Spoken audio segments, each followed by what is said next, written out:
Majority Leader Mitch McConnell's views on state bankruptcy. I used some strong language, which was richly deserved, by the way, but that's because I know how dire this situation is.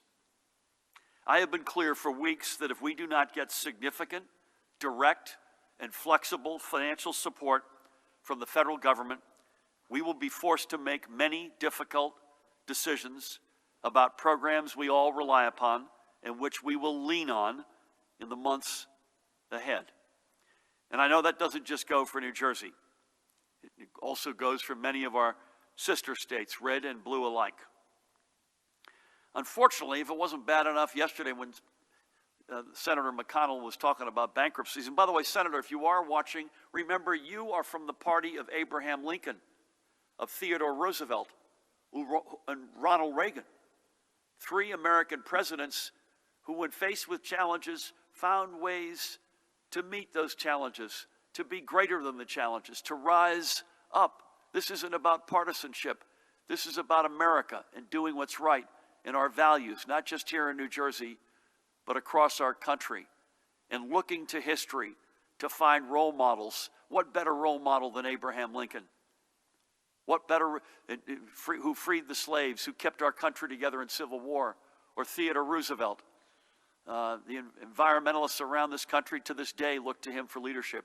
Or George H.W. Bush, the guy who presided this country when the Berlin Wall fell. Those were leaders who met the moment, who got big. They did not get small. They got big in that moment. And that is the challenge, Senator, to you and to all leaders in this country, to find your bigness, to find this moment in time as a chance to stand up and to meet history head on and to do the right thing. So if it was bad enough yesterday talking about bankruptcies, unfortunately we received some additional bad news when the U.S. Treasury Department issued its guidance for how we can use the billions of dollars in funding provided to the state and many of our counties in the CARES Act, which was signed several weeks ago. I have been clear that even this funding, while deeply appreciated, is woefully insufficient to address the scale of the revenue loss that we are experiencing due to our mitigation efforts which are working, by the way, and are saving lives. I was assured that this funding would be able to be used flexibly by states, filling holes that we now must deal with. Those assurances apparently were empty. Treasury's guidance renders much of this funding literally unusable, and without additional flexibility will mean that we will likely not only not be able to use it, but we'll have to return a good chunk of it to the federal government.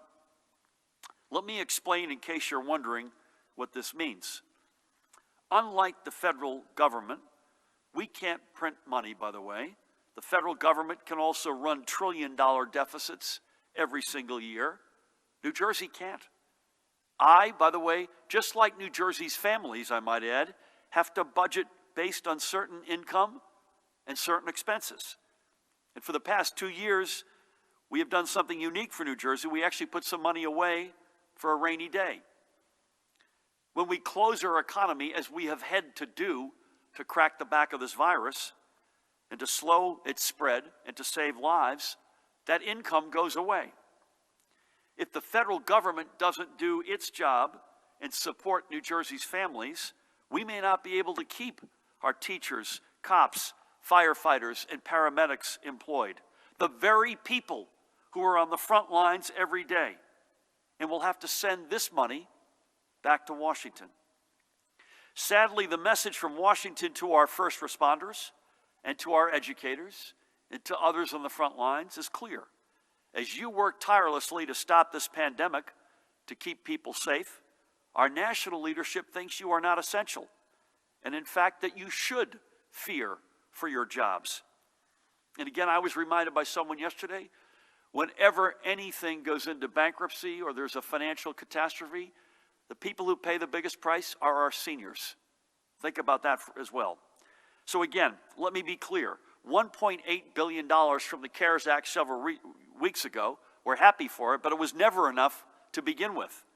But at the very least, we should be able to support our people and help keep the funding that municipalities and school districts are expecting to stay whole.